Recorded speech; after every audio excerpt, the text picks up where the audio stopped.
मुरलीधर मोहोळ हा माझा आव्हानच नाही. ते पुणेकरांना मत मागत नाही, ते मोदी साहेबांना मत मागतात. मी मागतोय पुणेकरांना मत, पुण्याच्या विकासासाठी मागतोय. देश तर आपल्याला महत्त्वाचाच आहे, पण पुणे बी आमचं महत्त्वाचं आहे. पुणे लोकसभेचा प्रचार शिगेला पोहोचलाय आणि या माध्यमातून आरोप प्रत्यारोप होत आहेत. आमदार रवींद्र धंगेकर लोकसभेचे उमेदवार आहेत आणि या प्रचारादरम्यान राष्ट्रवादी काँग्रेसच्या घड्याळ या चिन्हाचा उपयोग त्यांच्या पोस्टर्सवरती म्हणा किंवा पॅम्पलेट्सवरती म्हणा करण्यात आल्याचा आरोप राष्ट्रवादी काँग्रेस पक्षाकडून करण्यात आलाय. रविभाऊ, नक्की काय प्रकार आहे हा? माझ्या लक्षात आल्यानंतर मी प्रिंटिंग मिस्टेक होती ती, आणि माझ्या लक्षात आल्यानंतर मी जो छापा आहे त्याला सांगितलं की आपल्या हातनं ही चूक झालेली, हे दुरुस्त कर.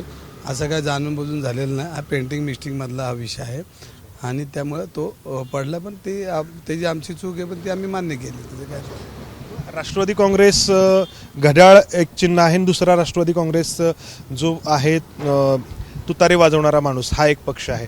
तर या पक्षाचे कार्यकर्ते आपल्या प्रचारामध्ये सक्रिय आहेत.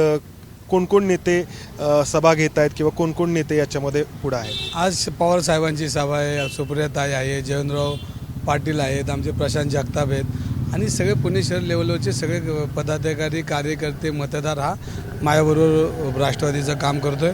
शिवसेना जोरामध्ये काम करते. शिवसेनेची प्रचंड ताकद पुणे शहरामध्ये आहे, ते काम करतात. काँग्रेस आहे, आप आहे, इंडिया आघाडीचे सर्व पद आहेत, सामाजिक संघटना आहेत, अनेक कार्यकर्ते आहेत, महिला संघटना आहेत, ह्या आज पाठिंबा देताना दिसतात आणि ते काम करताना दिसतात. राज ठाकरेंची जी सभा होते तर ती सारसबागेच्या समोरचा रस्ता जो आहे त्या रस्त्यावरती होती आणि त्याबद्दल बरेच काही प्रश्न विचारले जात आहेत ना. आता तो शेवटी त्यांची सभा आहे, ते त्यांची सभा करणार आहेत.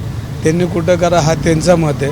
मी पुणेकर म्हणून मी माझं मत व्यक्त आत्ता करणार नाही, निवडणुकीचा काळ आहे. पुणेकर ते त्यांचं मत व्यक्त करते, थोडीच मी नाही करणार व्यक्त.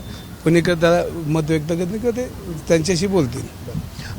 तुमच्या एका समर्थकावरती गुन्हा नोंद करण्यात आला आहे की साडी वाटप तो करत होता तुमच्या नावाने.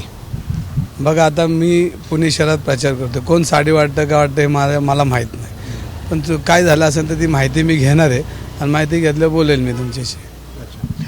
देवेंद्र फडणवीस जे आहेत ते सातत्याने पुण्यामध्ये बैठका घेत आहेत, प्रचार सभा घेत आहेत. तर तुमच्या विरोधात जे मुरलीधर मोहोळ यांचं आव्हान आहे तर ते आत्ताच्या स्टेजला तुम्ही कसं पाहता आहात? बघा, मुरलीधर मोहोळ हा माझा आव्हानच नाही. ते पुणेकरांना मत मागत नाही, ते मोदी साहेबांना मत मागतात. मी मागतोय पुणेकरांना मत, पुण्याच्या विकासासाठी मागतोय. देश तर आपल्याला महत्त्वाचाच आहे, पण पुणे बी आमचं महत्त्वाचं आहे. आणि 10 वर्षामध्ये काय केलं हे त्यांनी सांगितलं पाहिजे. मी पुढल्या 5 वर्षात काय करतो ते नाही सांगितलं पाहिजे. महापौर होते, महापौराची कारकीर्द बघितली, स्टँडिंग कमिटी चेअरमनची कारकीर्द बघितली आणि जे काही दिसतंय आपल्याला आज चॅनलमध्ये, लोकशाही चॅनलमध्ये, ह्याचे ते हिशोब जनता करेल. माझा विषय नाही, पण आमचा विषय असा की तुम्ही मागच्या 10 वर्षात काय केलं ते सांगा. आणि पुणे शहर हे विद्येचं माहेरघर आहे, सांस्कृतिक आहे. पुणे शहरामध्ये चांगले तज्ज्ञ लोक राहतात, सर्वसामान्य लोक राहतात. छत्रपती शिवाजी महाराज जिजामातेने या पुणे शहराची उभारणी केली आणि ह्याला सांस्कृतिक आणि धार्मिक सगळा टच आहे. आणि अशा वेळेला पुणे शहराची 10 वर्षात डेव्हलपमेंट झाली का? अजिबात नाही. पुणे शहरामध्ये जी डेव्हलपमेंट झाली ती वैभवशाली पुणे शहराची काँग्रेसच्या काळामध्ये झालेले. त्याच्यामध्ये आपण बघितलं या 10 वर्षामध्ये नवीन काय पुण्याला आलेलं असं नाही. उलट ह्या पुण्याला 10 वर्षामध्ये जाहिरात करून पुणे शहराचं सुविधावर प्रचंड प्रॉब्लेम आणला. आज मेट्रो पळत नाही आहे, नदी सुधार योजना आहे, वेताळ टेकड्या फोडत आहेत, आरोग्य सुविधा नाही आहेत आणि प्रचंड आज अंमली पदार्थासारखे विक्री ते पुणे शहरात होतात. तरुणांकडे लक्ष नाही आहे. म्हणजे ह्या सगळ्यांना त्यांचं अपयश आहे. आणि देवेंद्र फडणवीस, मी तर म्हणतो 2 सभांना त्यांनी गल्लो बोळात फिरलं बाहेर आणि लोक त्यांना जाब विचारतील, तुम्ही आम्हाला काय दिलं?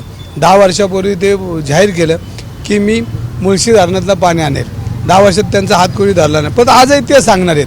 म्हणजे भूल थापाला हे पुणेकर बळी पडणार नाहीत, कारण आता लय झालं. 10 वर्ष मोठा काळ गेला आणि 10 वर्षामध्ये आता त्यांचं ऐकायला कोण तयार नाहीत. आम्ही पुणेकर सक्षम आहोत.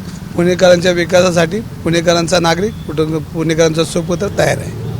तर प्रचारासाठी एकच दिवस उरलेला आहे आणि त्यामुळं आरोप आणि प्रत्यारोप दोन्ही बाजूंकडून होत आहेत. कॅमेरामन अमोल गवाळेसह मंदार गुंजारी, एबीपी माझा, पुणे. एबीपी माझा, उघडा डोळे बघा नीट.